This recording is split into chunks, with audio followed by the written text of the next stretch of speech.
I'm Anil Kumar. In this particular video, we'll discuss organized counting with the help of Venn diagrams. I'm going to introduce you to the concept of Venn diagrams. We'll talk about principle of inclusion and exclusion, and we'll also work with three sets. These are the two questions which we are going to solve while explaining the concepts. Illustrate situations with Venn diagram. The first question here is, there are 20 students in hockey team, 15 in basketball team. If 6 players are in both the teams, how many are there in all? How many of them play only one sport? Question number 2 is, of the 125 grade 12 students at my school, 38 have signed up for biology, 35 for chemistry, 43 for physics. The science students include 12 who are taking both biology and chemistry, 15 who are taking both chemistry and physics, 17 who are taking both physics and biology, and 5 who are taking all three subjects. How many are not taking any of the three science subjects is your question. So that is what we are going to do at the end. So we'll begin with Venn diagrams. You have seen most of the time something like this, a box. And within a box, you'll find circles, kind of like this. 2 or more, right? 2 or more circles, kind of like this. They may be overlapping as shown here. And this box, a letter written here is normally S, which signify all the elements which we are considering, and these are small groups. We may call them A and B. Here something is common between A and B. So these are the kind of situations now which we are going to look into, and that kind of a diagram is actually a Venn diagram, correct? So let's see in details how to represent groups in Venn diagram. Introduction to Venn diagrams. Now, as I had sketched, let me sketch once again a rectangular box. This box is called the universal set, and normally we write S in one of these top corners, signifying that everything which we are dealing with belongs to this set, and we call this as a universal set. Now, Venn diagrams are very good tools to represent items of multiple groups, multiple overlapping groups, I should say, right? So we could have many groups in it. So let's say each group is represented by a circle. So I'm making 2 circles here, showing that there are 2 different kinds of groups. When we make circles like this, size of the circle is not really important, right? Size is not important. Now, both these circles belong to the universal set, and they represent different groups within the universal group. I hope you got the concept, right? So on the side, I'm giving you a few definitions which will help you understand the concepts as we move along, right? So, as you've seen here, Venn diagrams represents items of multiple overlapping groups. Well, it is not necessary they are always overlapping. We could have groups which are not at all overlapping, okay? But they could be overlapping. So if there are 2 elements which are not overlapping, let me give you that also here. We could have a group like this. Let us say a classroom represented by boys and girls, and we have 2 groups here. Now these are not overlapping. So as you've learned, we could say that these are disjoint groups.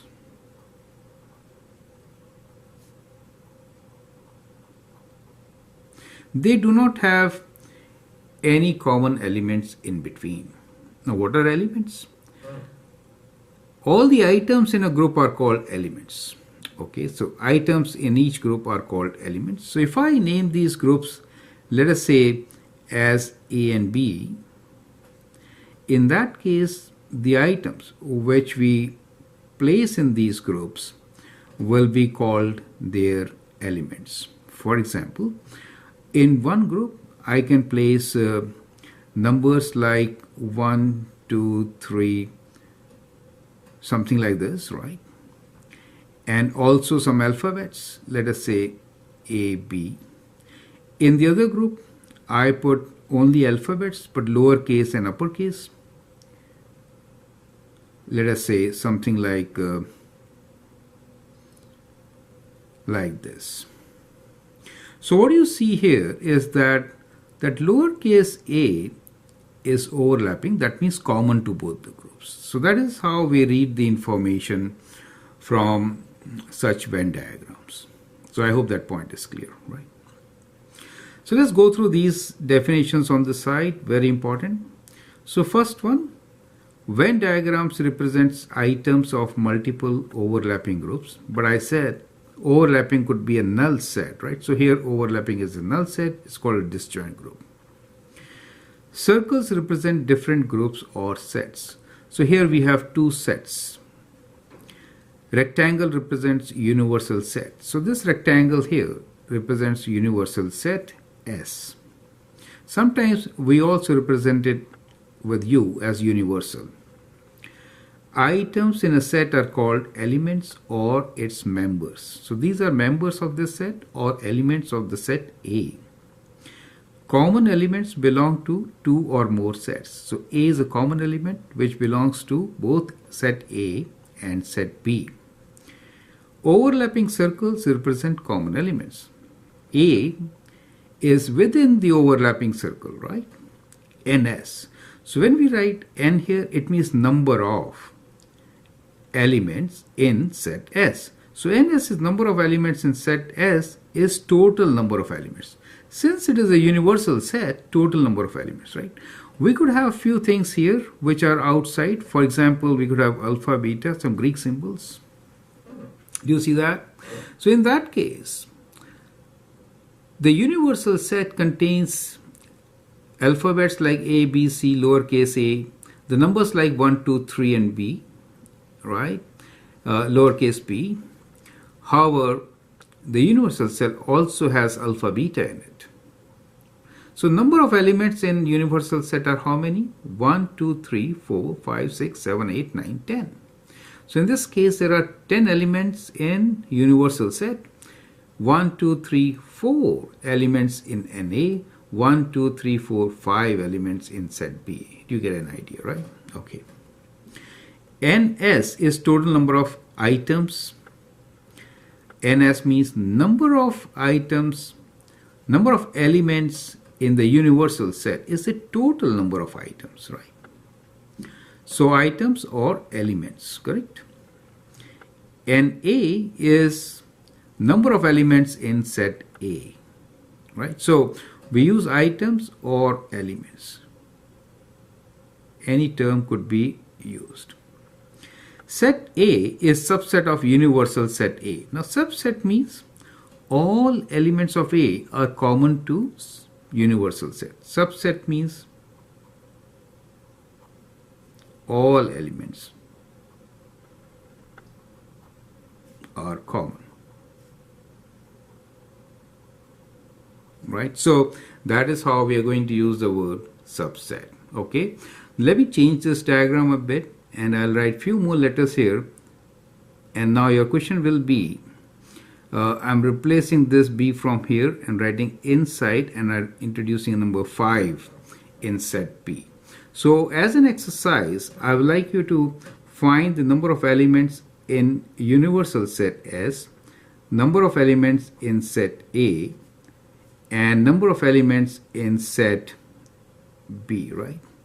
So that is what I would like you to do as an exercise, correct? Pause the video, answer this question, and then we'll move forward. Well, number of elements in S are, just count them, 1, 2, 3, 4, 5, 6, 7, 8, 9, 10, 11, 12, 13. So in this case there are 13. Number of elements in A are, count in this orange circle, 1, 2, 3, 4, 5, 6, 7. Number of elements in B are 1, 2, 3, 4, 5, 6. So 6.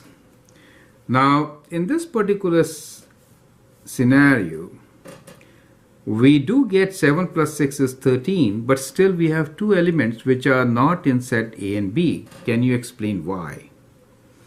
So y n of A plus n of B, number of elements in A and B, is equal to number of elements in S, even though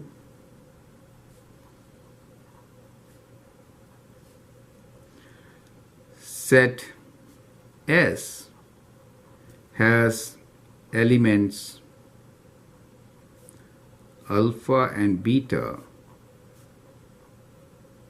which are not in set A and B, right? So that is your question, right? You have to answer why. Still we get 7 plus 6 as 13, although alpha and beta are not in A and B, right? So you need to think about it and answer. Now let us discuss the principle of inclusion and exclusion with the help of an example. The example here is, we need to illustrate situation with Venn diagram. There are 20 students in a hockey team, 15 in basketball team. If 6 players are in both the teams, how many are there in all? How many of them play only for one sport? So what we are given here is number of players in hockey team. We can write this as number of players N. Age for the set hockey is 20. So that is what we are given. Number of players in basketball team is equal to 15. And as you read, it says if 6 players are in both teams, that means number of players in hockey and basketball is 6. How many are there in all? So that means we want to find number of players in our universal set S, right? So that is one part of the question. Second is, how many of them play only for one sport? That means number of players only hockey and number of players only basketball. So these are the questions which you need to answer from the given situation. I would like you to pause this video, copy question, solve, and then look into my solution. We'll actually apply principle of inclusion and exclusion. But before giving you what this principle is, we'll try to solve the question with Venn diagram, right? So let us see how to work with such questions. So first step is just make a box, a rectangle, which represents universal set for us, right? Universal set S. So we write S in this corner. Since we are talking about two groups, one hockey group, the other one is basketball group, we'll make 2 circles, right? And we'll name them. You should select the names which make some sense to you. So size of the circle is not important. So let us say this is our hockey group and this one is our basketball group. We know number of elements, that means number of players in each group. And we also know what is common to both. So we have to begin with the center, whatever is common to both, overlapping, right? So we'll actually begin filling the numbers right from the center. So here the center element is this one. Number of elements which are common to both. And means, is that okay? Intersection. So the intersection here is 6. So we'll put 6 here. Do you see that? Now the question is, how many should be here, which means only hockey, right? So that means only hockey. This means common to both hockey and basketball. So if I have to find only hockey, what should I do? I know total players are 20, right? So 20 take away 6. So it should be 20 take away 6. Does it make sense to you? So this number is 14. So I'll write this number 14 here. Perfect. Now if I'm interested in finding how many play only basketball, what should I do? Total number of players playing basketball is 15. So I'll do 15 minus 6, which is common here, right? 15 minus 6, and I get the number 9. I'll put this number 9 here. Is that clear? Now it is kind of simpler to answer all the questions, right? So even without knowing all this, we can answer provided we proceed logically. Now here, we'll go from this side, right? Total number is, just add them all. 14 plus 6, 20 plus 9, 29. So we have 29 players in all. Do you see that? We have 29 players in all. So you see, we have answered all the questions. Now the question is, how do we answer without making a Venn diagram? And that is where principle of inclusion and exclusion helps. So the idea here is, the common elements, when you count, get counted twice. So the common elements are counted twice. So what should we do? We should take them away, right? So therefore, take them away.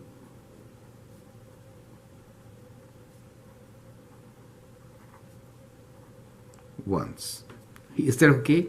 So what I'm trying to say here is that to find all the elements, that is to say, we write number of elements, in our case, for hockey or basketball.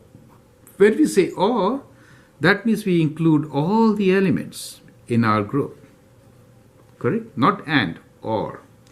So it's kind of a union, right? Or is equal to number of elements in the first group, which is hockey for us, plus number of elements in the other group, which is basketball, and take away number of elements which are in hockey and basketball.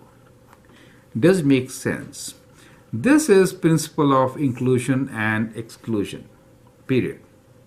So I hope that is absolutely clear, right? So we'll take up another example, and this time we'll take 3 elements.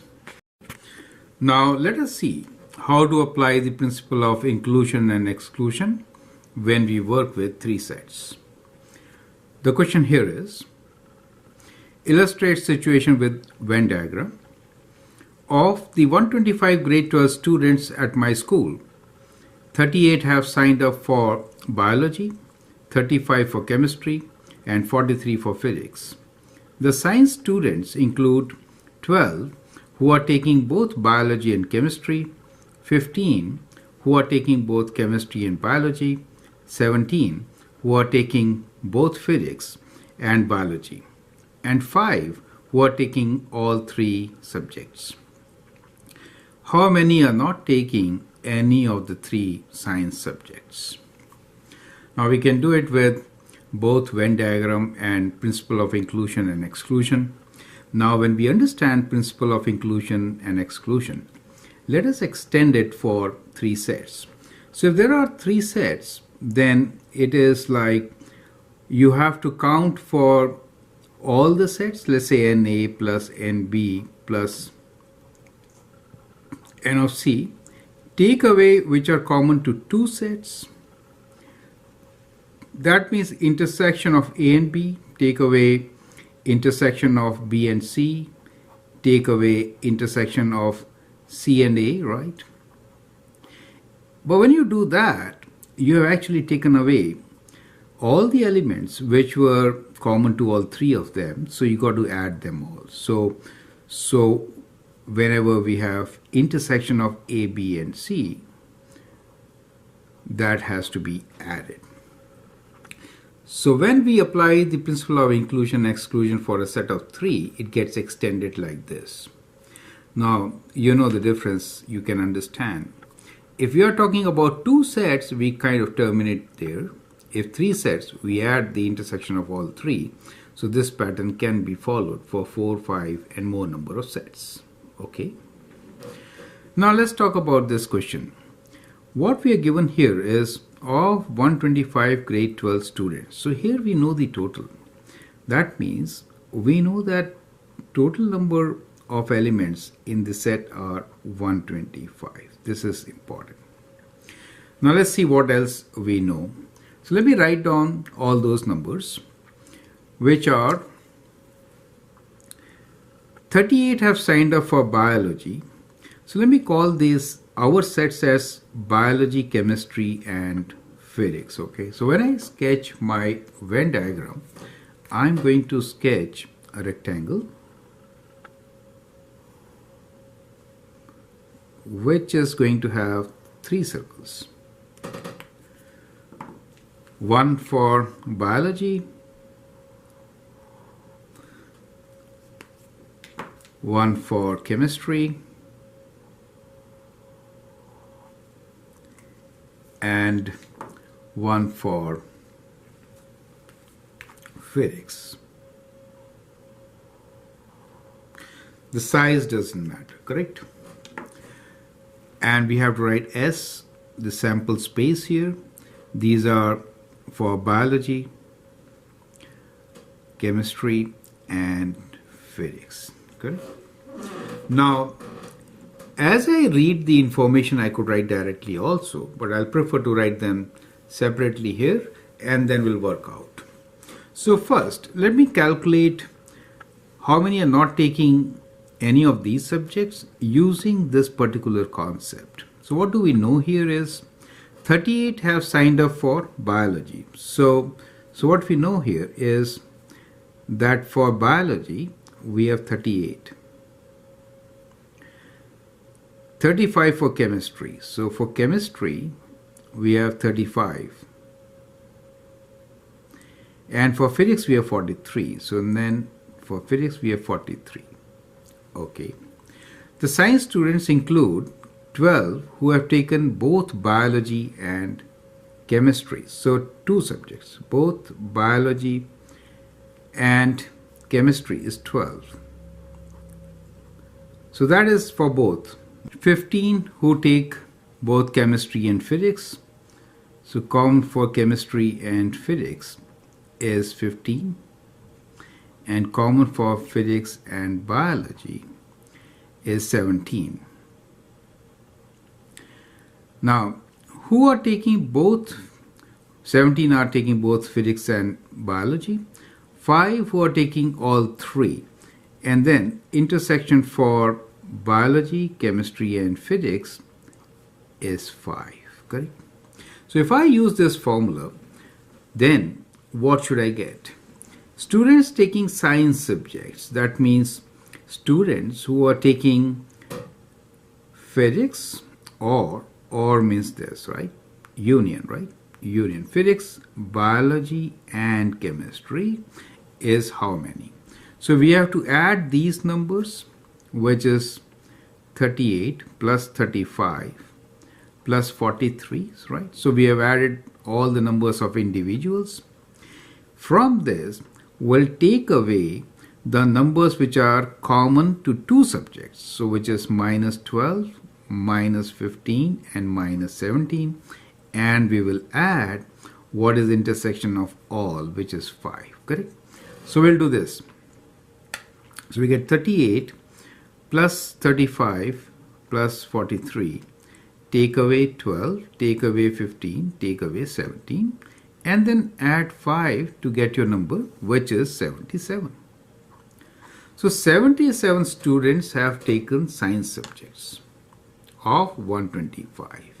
So how many are not taking science subjects? So the number of not science is 125 is the total. From that, take away 77. So we have 125, take away 77 to give us 48 as our answer, right? So we get 48 as the total number of students who are not taking science subjects. Is that clear, right? So without making the Venn diagram, we this time got the answer by using principle of inclusion and exclusion, right? So it is indeed very effective. Perfect. Now, let us try to match using Venn diagram. So when you are doing Venn diagram, you have to start from inside out. So intersection of all three is 5. So this is the point. You see all the three colors? That is 5 for you. Now, let us look for those which are taking 2 subjects, right? So the 2 subjects, let's say biology and chemistry, 12. So biology and chemistry is our green and blue circle, 12. We already have 5 here. To make it 12, we'll write 7. Is it okay? Chemistry and physics is 15. Chemistry and physics is 15. 5 are already there between pink and blue, 10 more.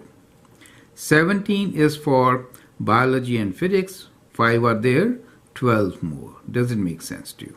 Correct? So now you can check for physics and biology. It is common between green and pink, 12 plus 5, 17. So that is how you have to do it. So think about it, right? Now let's go outside one by one. Biology, 38. Now we want 38. We already have 7, 5 and 12. So from 38, we will take away 7, 5 and 12 to get our number as 14. Correct? For chemistry, we have 35. Now this number of 35, we have 10, 5 and 7. So from 35, we'll take away 10, 5 and 7. We get 13. 43 are those who have taken physics in all. 12, 5, 10 should be taken away. So we'll take away 12, 5 and 10, which leads to 16. So those are the numbers, correct? So if the question is only biology, it is 14. Only chemistry, 13. Only physics, 16. So you get some added information. But now let's check our information. Total number of students taking science is how much? So number of students taking science is, let's add them all, right? So we'll add them. So 16, 12, 5, 10, we'll do like that. 16 plus 12 plus 5 plus 10, and then 14, 7, 13. Plus 14 plus 7 plus 13 is equal to 77. We got exactly the same number which we had calculated earlier. Does it make sense to you? So I hope with this you have clear idea of how to apply principle of inclusion and exclusion to get your answers, and how to use Venn diagrams to get some added information. I hope that helps. Feel free to write your comments, your suggestions and questions. If you like and subscribe to my videos, that'd be great. Thanks for watching and all the best.